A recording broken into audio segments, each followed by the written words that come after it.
warahmatullahi wabarakatuh. Kami dari kelompok 4 izin memperkenalkan diri. Nama saya Aldi.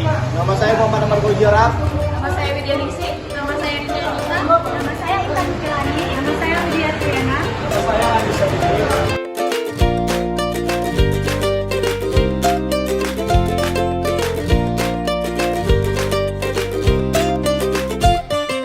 Di sini saya akan menjelaskan latar belakang dari COVID. Penggunaan atau pemanfaatan TI sangat penting di berbagai sektor untuk meningkatkan layanan dan mendukung kegiatan bisnis. Pengelolaan TI harus dilakukan secara terstruktur dan terintegrasi. Dan salah satu kerangka kerja yang membantu mencapai hal tersebut adalah COBIT atau Control Objective for Information and Reality Technology, yang berfungsi sebagai panduan untuk mengatur dan mengendalikan TI agar selaras dengan tujuan bisnis.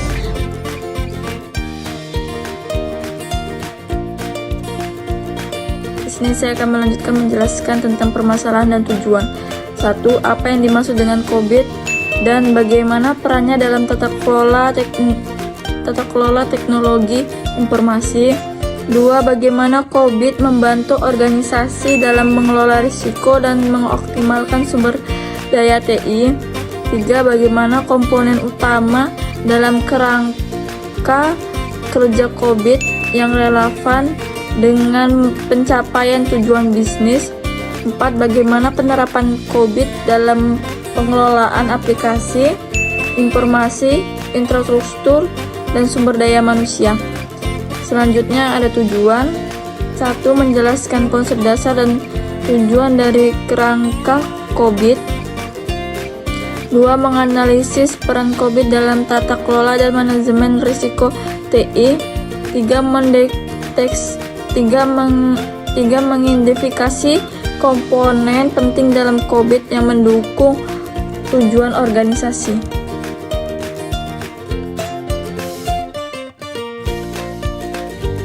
Sini saya akan menjelaskan mengenai pengertian COVID dan sejarah COVID. Pengertian COVID. COVID merupakan kerangka kerja yang dikembangkan oleh ISACA untuk membantu organisasi mengelola dan mengendalikan teknologi informasi secara efektif dan efisien. Kerangka ini menyediakan panduan, prinsip, dan praktik terbaik dalam tata kelola TI, sehingga organisasi dapat mengelola resiko, meningkatkan kinerja, dan memastikan bahwa penggunaan TI memberikan nilai tambah bagi bisnis. Itu tadi pengertian dari COVID. Sekarang kita masuk dari sejarah COVID.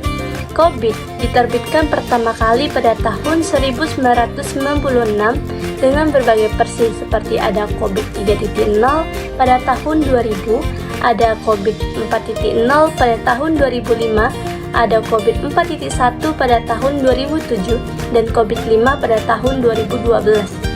Saat ini versi terbaru dari COVID adalah 2019 yang menekankan penyelarasan TI dan bisnis serta meningkatkan performa melalui kerangka kerja yang adaptif dan berkelanjutan.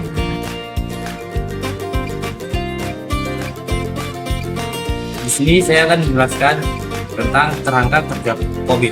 Yang pertama itu ada domain PO, planning dan organizing, berfokus pada penyusunan strategi TI dan memastikan penyelarasan dengan strategi bisnis organisasi melalui proses seperti penyusunan rencana strategis TI, penetapan arsitektur informasi, penentuan arah teknologi, serta pengelolaan investasi, risiko, sumber daya manusia, komunikasi, dan proyek TI. Yang kedua ada domain AI atau Acquire and Implement, menitik beratnya pada proses pemilihan, pengadaan, dan penerapan solusi TI yang sesuai dengan strategi organisasi, meliputi pengembangan akuisisi dan implementasi teknologi serta integrasinya ke dalam proses bisnis secara tepat.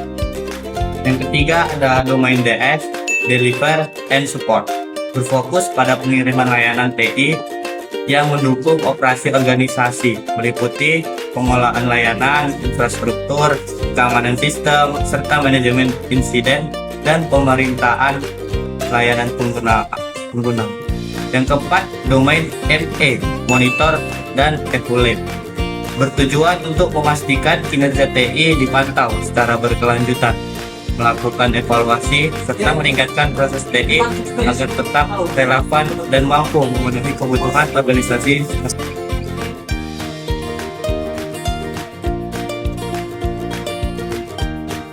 Ini saya akan menjelaskan materi tentang manfaat penggunaan COVID. Yang pertama, mengontrol keamanan data dengan jelas. Yang kedua, memberikan arahan jetless yang berorientasi. Yang ketiga, mengoptimalkan biaya dari layanan dan teknologi TI. Yang keempat, mengelola risiko terkait TI pada tingkatan yang dapat diterima. Yang kelima, mendukung keputusan pada hukum, peraturan, perjanjian kontrak, dan kebijaksanaan. Keenam, mengelola informasi dengan kualitas yang tinggi untuk mendukung keputusan bisnis dan lain-lain. COVID Multilist Model, yaitu COVID Model adalah alat yang digunakan untuk menilai tingkat kematangan proses TI di organisasi yang membantu melakukan perbaikan berkelanjutan dan menunjukkan tingkat efektif serta integrasi proses TI dalam organisasi.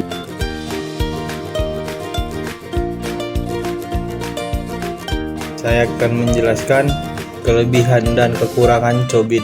Kelebihan COBIT yang pertama itu ada mendukung tata kelola dan pengelolaan TI secara komprehensif dan terintegrasi. Yang kedua, fleksibel dan dapat disesuaikan dengan kebutuhan organisasi.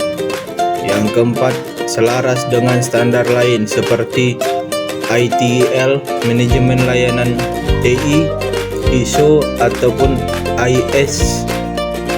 Baru yang keempat itu ada fokus pada pencapaian tujuan strategis dan manfaat bisnis.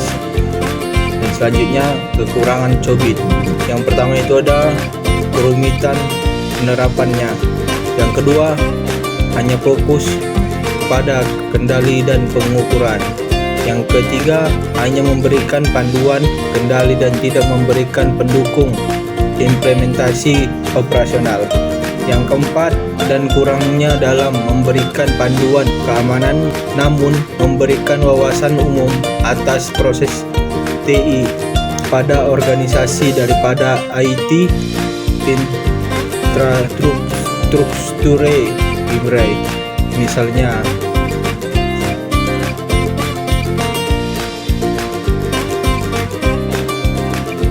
Di sini saya menyampaikan kesimpulan dari materi yang sudah dipaparkan oleh teman saya. COVID adalah kerangka kerja, tata kelola, dan manajemen TI yang dikembangkan oleh ISACA, membantu organisasi menyelaraskan tujuan bisnis dengan strategi TI melalui 4 dominan utama. COVID berisi model kematangan dan indikator kerja yang memudahkan evaluasi serta peningkatan pengelolaan TI. Manfaatnya meliputi pengendalian risiko, efisiensi operasional, peningkatan kualitas layanan, dan kepatuhan regulasi. Namun, penerapannya cukup kompleks dan kurang panduan teknis serta keamanan. Disarankan perusahaan besar sangat diuntungkan menerapkan COVID untuk pengendalian internal TI guna mendukung kemajuan organisasi secara efektif dan efisien.